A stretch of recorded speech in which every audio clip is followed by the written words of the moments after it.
Hello and welcome to Creative Spirit.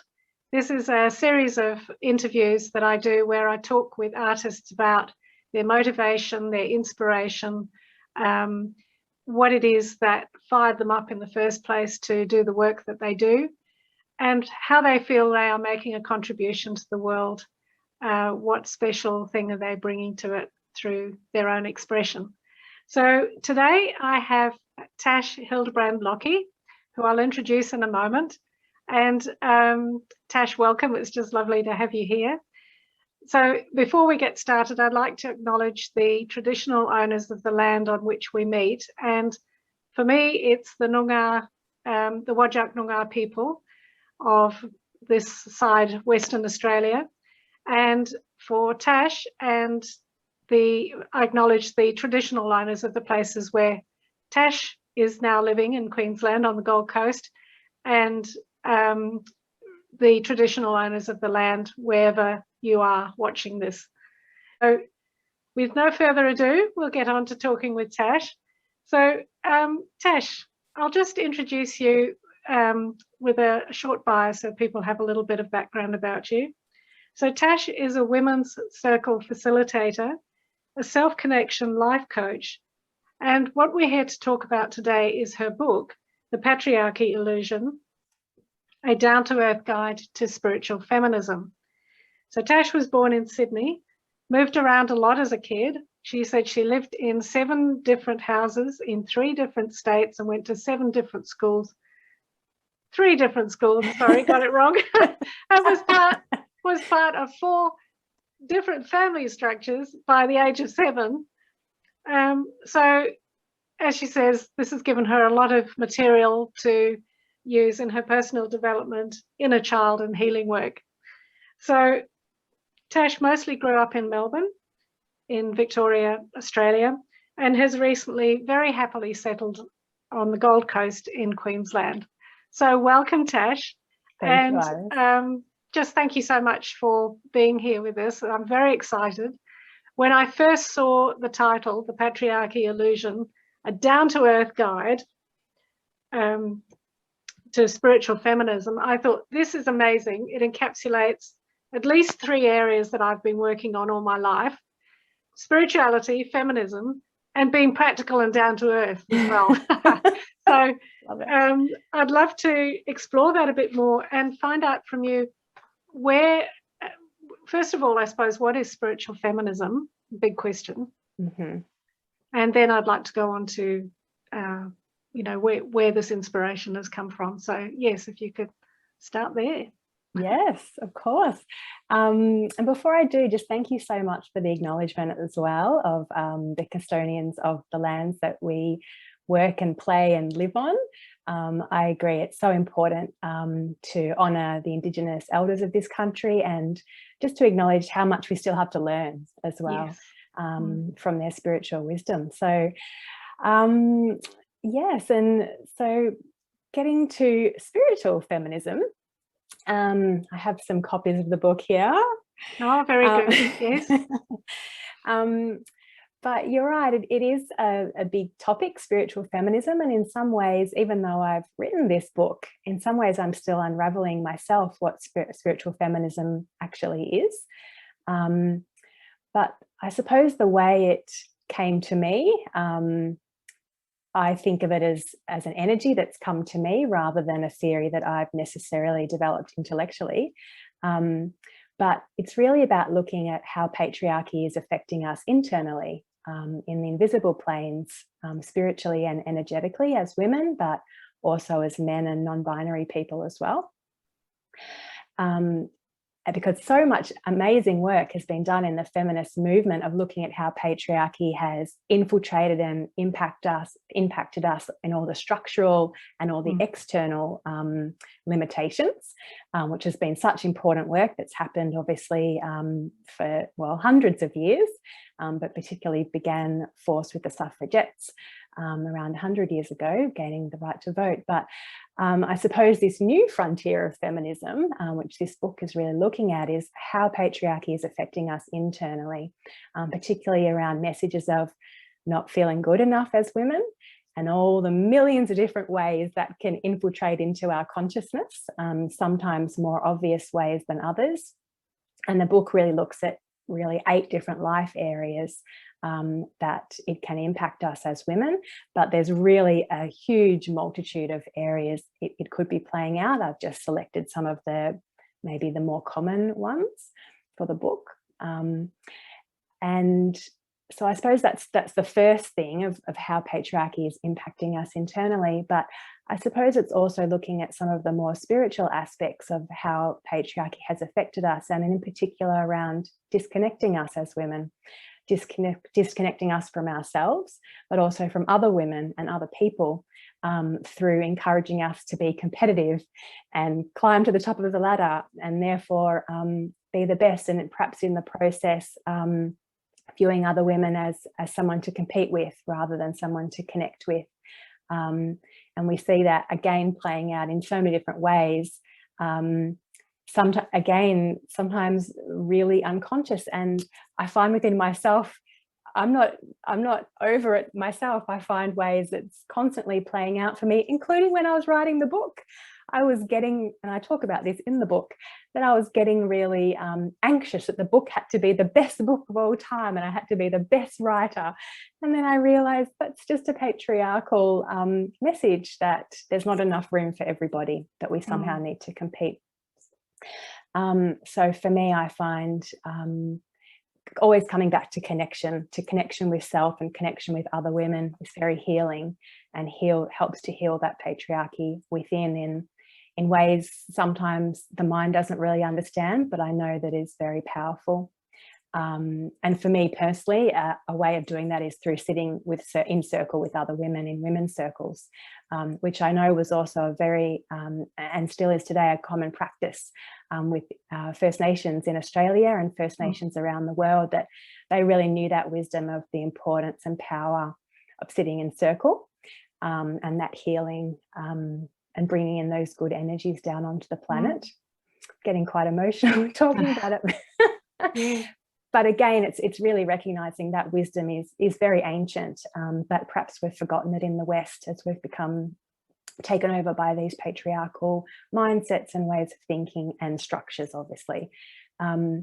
So I suppose they're the two main, and then the third aspect I'll just mention really briefly is also healing the feminine energy within as well. And spiritual feminism is also looking at that, of how we as women, but also we as humans, have been encouraged to really embody our masculine energy under patriarchy, and perhaps devalue and dishonor our feminine energy, and then getting out of balance and out of being able to access the intuition and all of those superpowers that our feminine energy can give us, but sometimes we're not able to access it because we're not trustful of it for some reason. So I suppose that's a brief summary of what spiritual feminism is. I see it as a huge topic, and as I said, one I'm still unraveling. But I guess I was reflecting coming into this interview that really at its heart, it's really about healing that patriarchy within that has been with us for, I think, 5,000 years. Patriarchy has been in existence, so that's a long time. And as we know now scientifically, so much is passed through our ancestors. So if we've got 5,000 of ancestral trauma or ancestral experiences, ancestral beliefs stemming from patriarchy and how destructive and damaging that is, that's a lot of healing work to do. So I really feel spiritual feminism is wanting to play its part to help with that collective healing. Yeah. So Tash, what was the thing, the moment, or the download or whatever it was that you received that motivated you to write this book? Yes. So it came as a shock to me. So as you know, Iris, my background, I was a sustainability professional for over a decade. Was that your engineering profession or training? After, yes. Oh. So I studied chemical engineering and English literature, a bit of a strange combination. Yes. At uni. Yeah. So I started my career as a fresh graduate, as an engineer, thinking you know, I've just studied this. This is what I'll be doing because I've just invested 5-6 years of my life studying engineering. And then within 6 months in my graduate engineering degree, I realized it really wasn't for me. The job I was doing was in the logging industry, in the oil and gas industry, Wow. all these industries, which, you know, I realized they weren't my values. And it actually, I watched An Inconvenient Truth, Al Gore's documentary, and that really sparked in me a commitment to pivot in my career and to really commit my career and my life in many ways to helping the planet, because that was in line with my values. So I pivoted very early on, after 6 months, into the environmental industry. And I studied and did a master's in environmental studies, and then worked in the environmental industry, so energy efficiency, climate change, sustainability type work for around a decade. And I was very happy in that career. I thought, that's what I'll be doing for the rest of my life. That's at least one less thing I have to worry about. What am I going to do with my life? In my mind, tick. That was tick, done. I'm on purpose. It felt good. It was in line with my strengths I felt at the time. And I was very happy. And then I suppose around 2015, I just started to feel a dissatisfaction and something wasn't quite right. And I just I started to get into personal development and spirituality and wellness type things from my own personal healing. I wasn't thinking of it as a career or a life's work point of view. I had a lot of my own healing to do, which I'm still on that journey today, whatever that is, 7 years later. So that's really how I got into personal development and started to just become wanting to absorb all these different spiritual concepts. And also I was particularly interested in the chakra system and energy healing, self-healing in that way. So early 2016, I just felt it was time. I just felt a calling to resign from my job. And then I went on a little bit of a spiritual journey, I suppose. And so it was at a festival. I was at a spiritual type festival, and that's when I attended my first women's circle. So this was early 2016. And I've never attended a women's circle before. And I was just like, oh my God, this is the most amazing thing I've ever experienced. Where was this, Tash? It was in Costa Rica. Okay. And I think Costa Rica has really nice energy there. And I'd been on a 2-week personal development course previous. So I suppose my vibration was maybe higher because I'd been doing quite intense personal development work before I attended this festival. So I was at this women's circle. I loved it so much. And I talk about it a lot in the book as well. And the energy felt so different to me than what I was used to and what I had experienced before. And I realized now it was an embodied experience of feminine energy for me. Whereas before my career was very much in the masculine energy of project management and report writing and office work and that kind of thing, even though it was in the environmental industry. So first, I think that was really what began this whole journey, was attending this women's circle and realizing something that I was missing and that other women were missing. And I wanted to bring these women's circles to more women. So when I returned back to Melbourne, that's when my women's circle facilitation career, I suppose, began. I trained in women's circle facilitation and started a women's circle. But I guess what also happened, which I don't share in the book, and I've only spoken about this publicly in one other forum, after one of the circles, I got down on my hands and knees and I was just feeling, what can I do? What can I really do with my life that will really help the planet? What's going to be really useful? Because I suppose I felt I'd worked in the environmental industry for almost a decade at that point. And I was starting to feel like maybe my work wasn't really going anywhere. It was just rearranging the deck chairs on the Titanic, but not actually doing anything truly useful. So I got on my hands and knees and I prayed to Gaia, the spirit of the planet, and just from my heart said, what can I do that's going to be genuinely useful?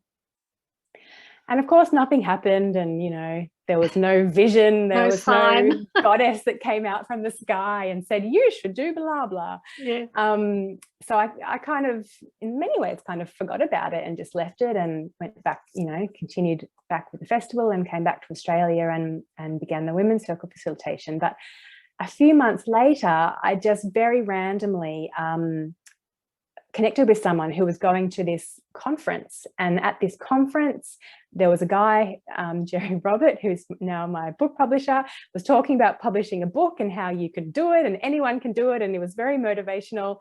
And I just sort of felt this, oh my God, I think I want to write a book. And it was nothing in my brain could ever have conceptualized before. And then I went along to this workshop that he ran and I signed up then and there to write this book. And at that point, I didn't even know what the book was about. All I had was this feeling that I'd felt at this women's circle. That's all I had. I didn't have words. I didn't have a concept. Yeah. And I do talk about this in the book, that every time I tried to explain it to someone, people looked at me like I was completely crazy. Like, what? But yeah, so then it was very, very much an intuitive process, which is why I feel the book has come from somewhere else. It hasn't come from me and it hasn't come from my mind. It's come from an inspired place. Yes. From spirit. It has. Yeah. And it was just sort of a guided process of each step of the way being guided. The first thing that came was the title, which made no sense to my rational mind either. Oh, it's beautiful. Thank you. But I was scared it would be misinterpreted. So I had a lot of resistance around the title. And it was just this process the whole time of following my intuition and really valuing my own feminine strengths in that way and developing those, which was a very new path for me, because previous to that, I was really living and working on my masculine energy and masculine strengths. So the book itself, I suppose, and writing it was a process of learning for me. It's particularly deepening my intuition and my trust in that as well. Yeah, well, it's fabulous. I noticed it's dedicated to Gaia and your grandmothers. Yes. And I think that is just fabulous. It's just a lovely acknowledgement of the ancestral power that has come down through all those generations of women. And it's a responsibility we have really to honour that now, I think. And it's, you know, along the same lines as honouring the Indigenous knowledge that's around us that hasn't been valued and honoured. So it's bringing that to the fore rather than the masculine do and competition rather than collaboration and that sort of thing. So wonderful. Absolutely. Yeah. So one of the things I mentioned earlier, I liked the practical side of it too, the down-to-earthness. Now that conjures up just a beautiful picture of women sitting in a circle on the ground, you know, really connected with the ground, down to earth, literally. And one of the things that I love about the book is the questions that you ask at the end of the chapters, where you ask, I think that is just such a fabulous opportunity to reflect, because, you know, so many books, you read them and you think, gee, that's interesting, make a mark in the margin and keep going. But the opportunity there to reflect and go deep and see, well, how has this been in my life? You know, because I think that's what you're focusing on, isn't it? That internalized patriarchy. A lot of the time we have no idea that it's going on, and you can see it with little children, you know, boys and girls, and just how differently they're treated. And you think, oh, and it starts so young. They're 2 years old, you know, and we're already, they're baby just born and they're already doing it, you know. So no, I think it's fabulous, lovely, and I've really enjoyed reading. I haven't finished reading it yet, but I've been quite drawn in and engrossed in it. So well done. So I've got some other questions to ask you as well. Yes. So you've answered sort of where the book came from. So I'd love that it's come through that intuitive thing. And I think it's so funny that people don't get when you say, oh, but it was a kind of a download, you know. I received sounds it. a bit Yes. kooky. I don't mention it to my engineering friends. No, they don't quite get that. No. But it's a shame, isn't it? Because they actually probably use more intuition than they realize. Absolutely. And I think that's the case with most people. You know, yes, it's actually in there. We just don't always know that that's what it is. Definitely. Yeah. And it's really heartening too that that's starting to be more recognised with what's recognised as good leaders. Yes. How much they actually trust their intuition and follow it. So much more than before, when it's maybe more of, you know, well, the mind's saying this, so do. Yeah, and the system is this, and the, you know, yeah, the production line does this, so we've got to follow that. Yeah, exactly. Not to criticize the mind too, because the mind is really helpful, and I'm very grateful for my engineering training, because it has helped me so much in a logical point of view. And there's so many work and life areas that I really think, oh, I'm really happy I had that engineering training of how to think. And also, yeah, I guess, thank you so much for your compliment and kind words about the way the book's structured, and having those practical exercises at the end. And I think that's probably my engineering training and brain coming through, because the intention of the book was always for it to be a self-reflection for the reader. I suppose I've shared some of my personal experiences in the book, with the intention to help prompt whoever's reading it of their own experiences, and how internalized patriarchy might have impacted them. So it's nice to know that practical side of it is helping with that. Yes. Well, it really is a guide, you know, it just really, it takes you through. So it's beautiful. So, so what do you think is the link between writing and creativity and healing, both individually and collectively in our world? I love this question. It's something I've just been reflecting on recently, because I've always, or for a long time, seen the link between spirit and creativity, and intuition and creativity, but I've never really thought of it as having a healing purpose as well. But I suppose it's something I've just been reflecting on lately, with the state of the world at the moment. We're obviously in a global pandemic, which is reflective of a lot of things. But one of the things I guess I'm picking up on is just the need for global healing at the moment, and how much healing we're in the process of as a global society, and also how much is needed. So it just sort of made me reflect on my own contribution, and how I'm helping, and how I can best help with my work. And it started to sort of made me kind of realize that all the different things that I'm doing, whether it's writing, and I'm offering this book, whether it's the women's circle facilitations or the coaching one-on-one, it all ultimately has a healing purpose, really. And it's helping people to heal some of that,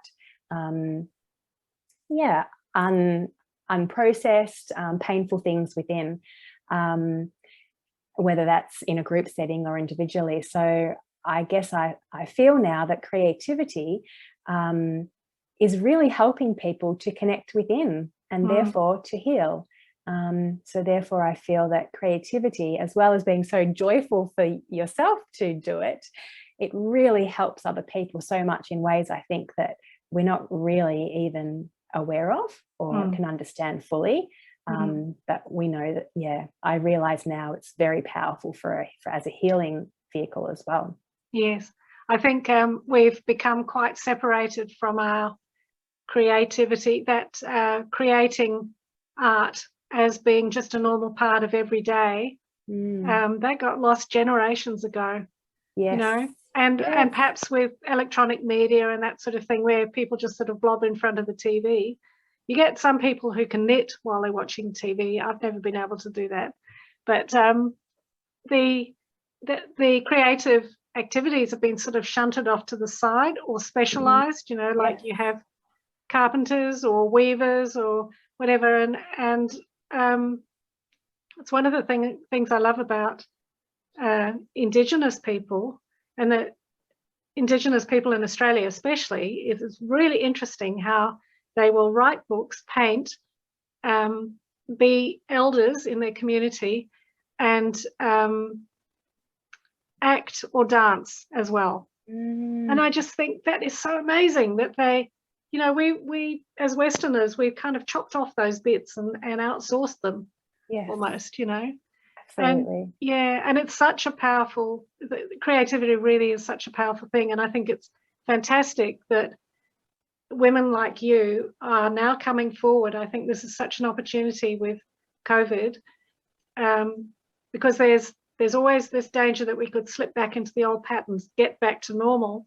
And it's such an opportunity here to bring through an alternative that is going to empower and sustain us, you know. Yeah.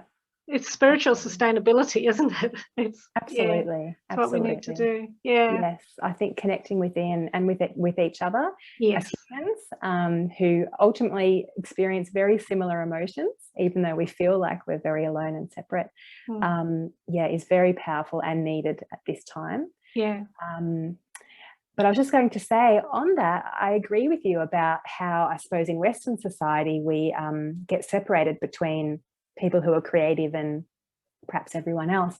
So it was actually really beautiful for me when you introduced me as an artist at the beginning of this interview. I've never been called an artist before.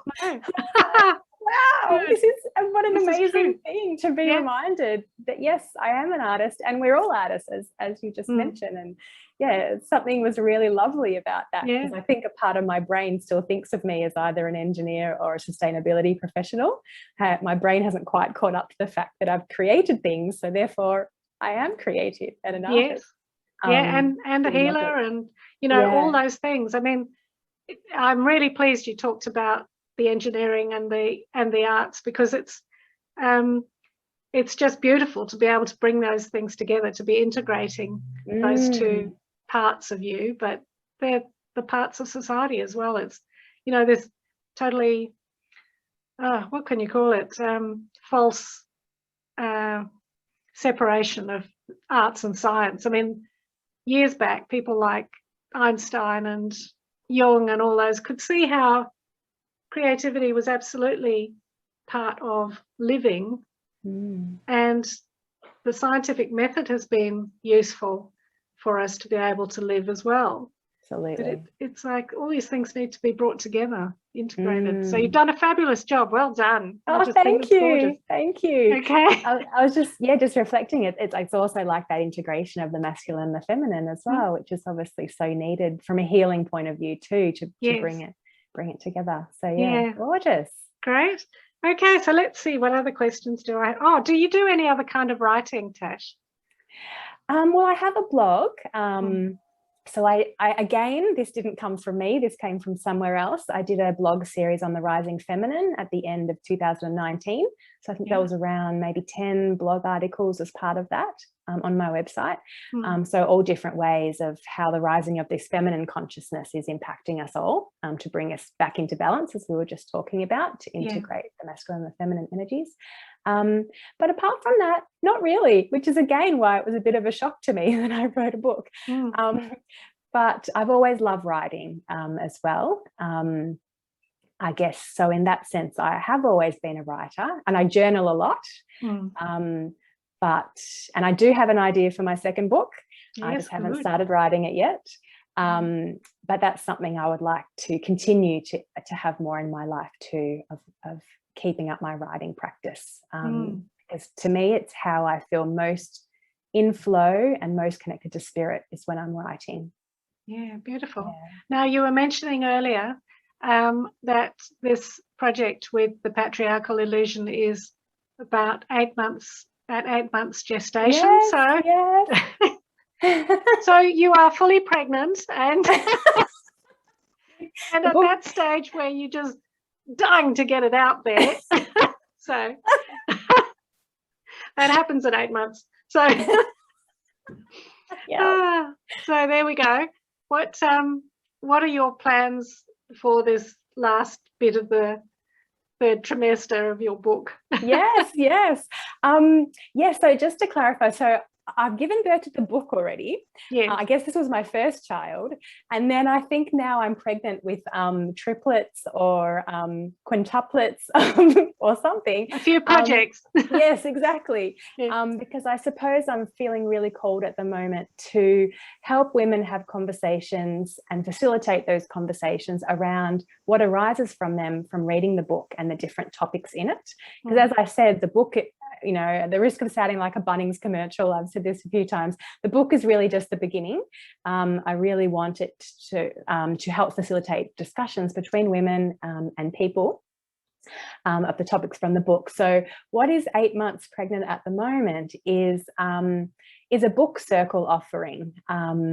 So it's still some details and still the last things and limbs, I guess, yeah, need to be formed as a child. The last month is when it puts on weight, when the baby puts on weight. That's right. So, that's right. It feels like, that's right, it's fattening up, but the heart has already been developed, and the basic soul, I suppose, of this offering. So it's really, it's about seeding and facilitating book circles. So groups of women to come together in a genuine and authentic and safe and connected way to talk through the topics of the book. And yesterday I was working on a conversation igniters prompt of different questions to spark conversation about how people can share from their own experiences, whether that's menstrual shame, motherhood and valuing motherhood, what spiritual feminism means to them and how it can apply to their life and be helpful for them. Any links to anti-racism work or not, if they see any similarities of between patriarchy and white supremacy, for example. Yeah, lots of different juicy topics, which I'm personally really excited to talk about and drill down further. And also just feminine power generally and what it means to women to be in our feminine power, use our intuition and how we can strengthen all these superpowers that are our birthright and we have access to, but perhaps under patriarchy have been discouraged or not even told about that exist. So, and it's interesting when you mention feminine power, because there's this almost disconnect with the idea of power and the feminine, or do you know what I mean? That some from a patriarchal perspective, power is not seen, well, power can be seen as something that perverts and is corrupted and corruptible and all that sort of thing.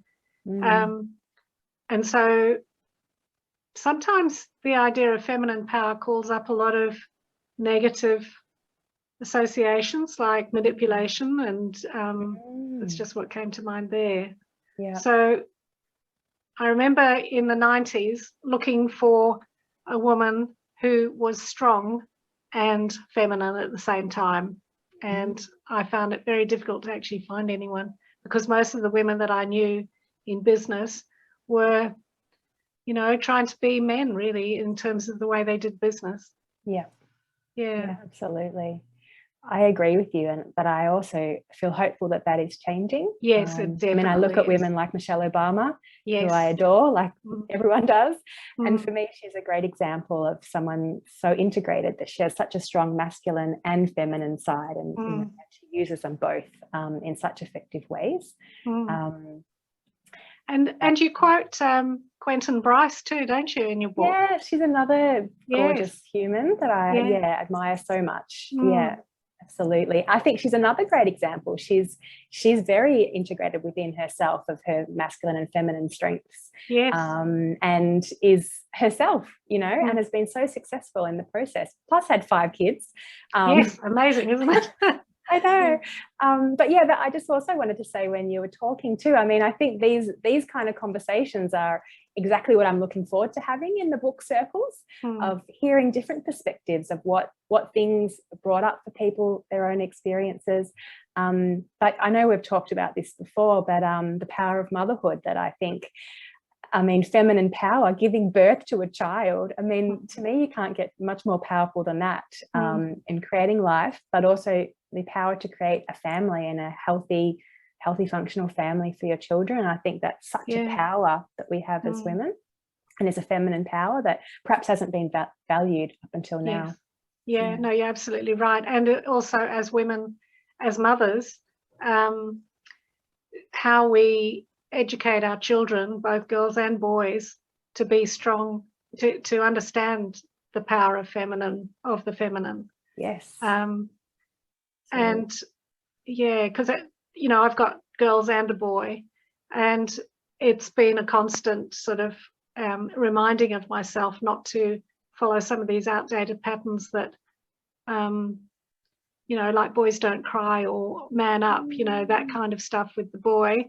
And then with the girls, protecting them too much from actually going out there and achieving what I know they can.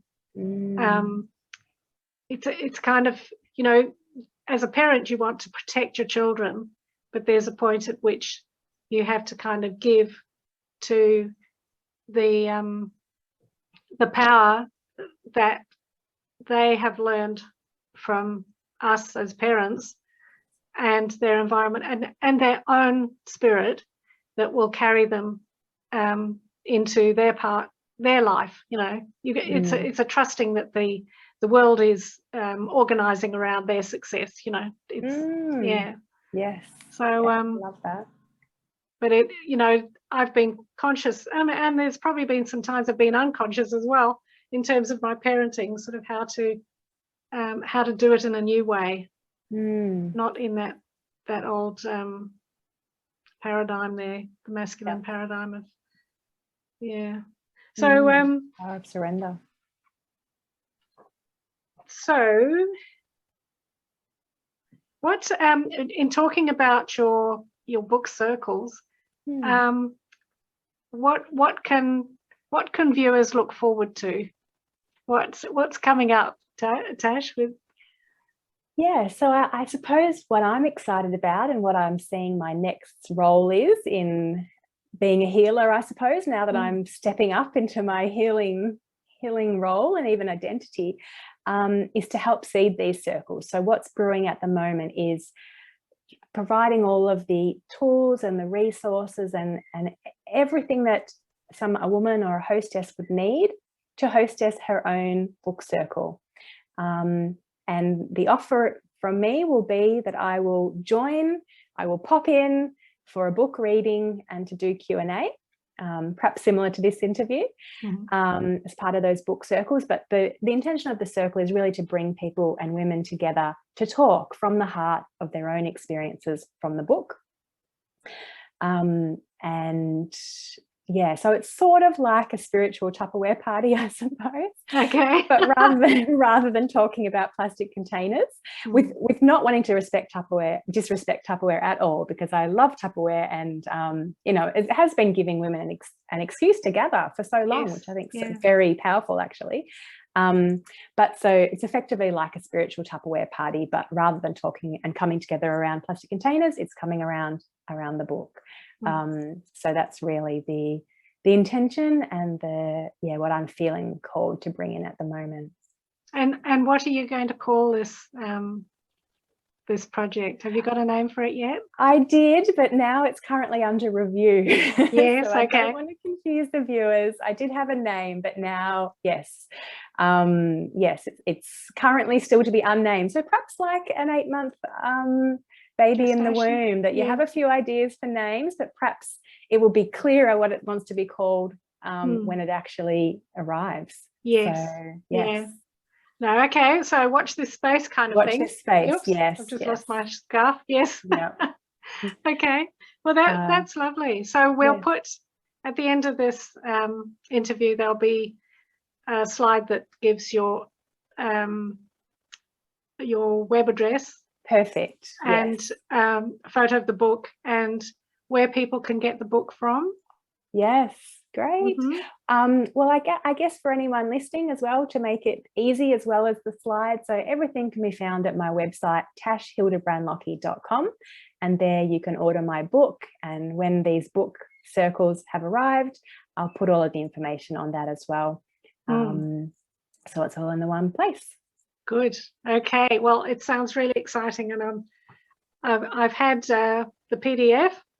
I want to get the real thing. I like having the paper. Yes, so, yes. turning the book and writing in there and everything. Yes. So Yeah, of course. So beautiful job. Well done. Thank you. Just a wonderful contribution, Tash. So thank you. You know, to the feminizing of the planet. Yeah. This new energy that we need to bring in for healing and for what came to mind was prosperity, really, for women to really blossom. Yeah, and leave behind that old paradigm of striving and competing. Yeah. Yes, absolutely. Beautiful. We're done with that. Done with that. Finish. Yeah. Yeah. Next. Yes. Thank you. Next. Okay. So thanks so much, Tash. And so beautiful talking to you. Thank you so much. Oh, you're so welcome. And thank you so much. Yeah, it was very generous and beautiful to be here. Thank you. It's been a pleasure. Thank you. Bye. Bye.